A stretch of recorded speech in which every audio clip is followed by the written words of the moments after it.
Hello, bonjour, bonjour. Salut. Bienvenue dans ce focus sur Spring Festival, un jeu de Romaric Gallonnier, Alexandre Aguilar, illustré par Apolline Etienne et Loïc Vaiarello à la mise en page, graphisme je suppose. Oui. C'est un jeu de tout Manta, c'est pour 2 à 4 personnes à partir de 8 ans pour des parties de plus ou moins 20 minutes. Ce rebord de boîte m'a parfaitement aidé pour toutes ces informations. Oui. C'est un jeu qui sort dans 2 semaines au moment où la vidéo sort, donc Oui. le 19 juillet 2024, donc très prochainement. C'est un jeu de pose de tuiles avec des objectifs à réaliser.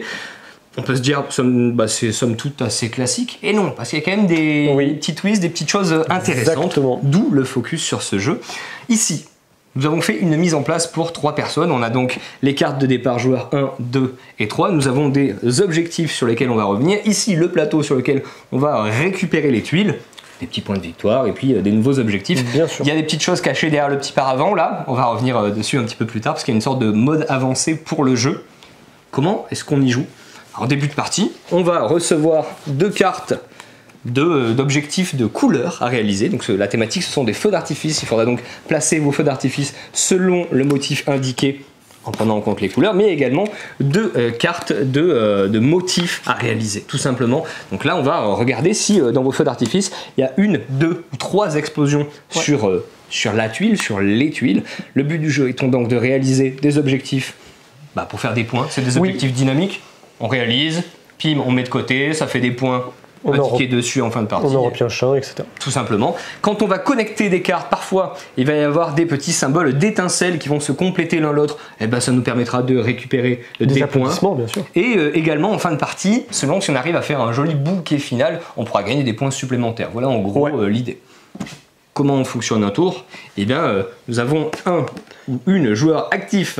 Hop là, qui a ce petit jeton. Cette personne va pouvoir choisir de faire tourner le plateau comme ceci. Donc on va toujours mettre en face de chaque personne l'un des tas. Donc ce sont des tas de 12 tuiles. On va jouer 12 tours et ensuite ce sera terminé. Par exemple, on va faire ça. Okay. C'est très simple, hein. Ces personnes-là sont obligées de prendre ceci. Bien sûr. Moi, joueur actif, j'ai décidé de prendre ceci. Donc je me sers et je contrains les autres joueurs. Et puis on va toujours défausser la petite tuile du dessus. Je vais faire un zoom sur Ça marche. sur la partie Parce du que c'est joueur. très important ce qui va se passer à ce moment-là. Hop. Ma tuile, je peux la placer où je veux, attenante à une autre tuile. On voit que ici, il y a une petite demi-étincelle. C'est les fameuses étincelles dont on parlait juste avant. Par exemple, si on arrive hop là à faire ceci, tout de suite je vais récupérer un petit jeton d'étincelle. Ça peut être intéressant, ça fait des points. Nous avons également des petites flèches comme ceci. Ce sont des déclencheurs parce que c'est un jeu dans lequel il y a un effet un petit peu combo, un petit peu boule de neige. Oui. J'ai fait ça qui déclenche ça, qui déclenche ça, qui déclenche ça. Par exemple ici, en l'occurrence, pour vous faire l'exemple, je décide de le mettre ici. La tuile que l'on pose, on la retourne. Vous voyez qu'il y a donc une face feu d'artifice et une face explosion. Pour réaliser les objectifs, ce qui nous intéresse, ce sont les explosions. Je vais déclencher ce qu'il y a sur les côtés. Là, en l'occurrence, rien du tout. Hein. Et puis, cette flèche me dit que je vais déclencher ce qu'il y a au-dessus. C'est génial. Donc, quand je la déclenche, je la retourne. Elle-même me dit qu'elle fait déclencher celle d'à côté. Hop là. Et elle-même me dit qu'elle fait déclencher ici, ici, ici, ici. Je vais donc pouvoir déclencher celle-ci. Et vous comprenez, hein, s'il y avait quelque chose à droite, ça serait déclenché, ainsi de suite. Là, en l'occurrence, je n'ai pas déclenché ceci. Et donc, on va regarder si on remplit un objectif. Et donc ici on dit que il faut 2 verres en colonne, l'un à côté de l'autre, et puis n'importe quel autre type d'explosion à côté. Ici de bleu, ici une valeur 2, une valeur 1, et puis ici en colonne, valeur 2, rien, valeur 2. Là j'ai rien fait, hein, c'était pas un coup spécialement brillant, mais vous avez l'idée. Ça, comme ça n'a pas explosé, ça ne rentre pas en ligne de compte. Que se serait-il passé si on avait réussi à réaliser un objectif? Alors on a un petit peu triché, hein, on va dire que j'ai réussi à faire par exemple ceci. Hop là, ça c'est pas mal. On voit que j'ai ce motif, vous voyez? Une explosion ici, peu importe, 2 explosions ici, nous l'avons, tac, tac, tac, tac. Eh bien, tout ceci, ça a servi à faire marquer des points. Donc, on met la carte de côté, elle m'indique 6, ça sera 6 points, puis on les retourne face visible. Ils pourront à nouveau être retournés plus tard via un système de déclenchement pour réaliser de nouveaux objectifs. Et c'est vraiment ça le cœur du jeu, c'est d'arriver à préparer vos combos, à faire en sorte que vos flèches s'enchaînent bien, et puis tant qu'à faire, essayer de récupérer des petites étincelles. On passe à la personne suivante, Alex, tu récupères le jeton premier joueur, tu vas tourner le plateau comme tu le souhaites, et ainsi de suite. On a, hop là, un mode de jeu avancé que je te laisse expliquer. Ouais, bien sûr. En fait, vous allez avoir des cartes ici avec les 12 signes, les 12 signes chinois en fait, on reste dans la thématique. Et chacune des cartes en fait offre de l'asymétrie entre les joueurs, c'est un autre moyen de gagner des points. De mémoire, chacun en récupère un au début de la partie, et c'est une autre manière en fait de scorer en fonction des différents symboles. Alors c'est plus exigeant de ce que je vois que les objectifs habituels qu'on rencontre. C'est des choses qui sont un poil plus difficiles à remplir. Mais après, ça dépend toujours en fait des points que ça rapporte. C'est vrai que les cartes qui rapportent des gros points sont quand même légèrement plus difficiles que les objectifs qu'on va rencontrer. Sinon, il y en a d'autres qui rapportent des points un peu moindres, mais c'est moins contraignant à remplir pour le coup. Mais c'est cool, c'est bien d'avoir thématisé le jeu, puis ça rajoute un peu plus d'asymétrie. Je pense que pour une première partie, il vaut mieux pas les mettre. Nous, honnêtement, on les a pas mis. Ouais, on a bien fait parce qu'il y a quand même pas mal de choses à penser déjà. Notamment pour le bouquet final. Notamment pour le bouquet final sur lequel on vient. Alors là, je suis en train de tricher, je construis mon jeu un petit peu comme je veux. Oui. En même temps, je réfléchis pas du tout, donc c'est probablement n'importe quoi.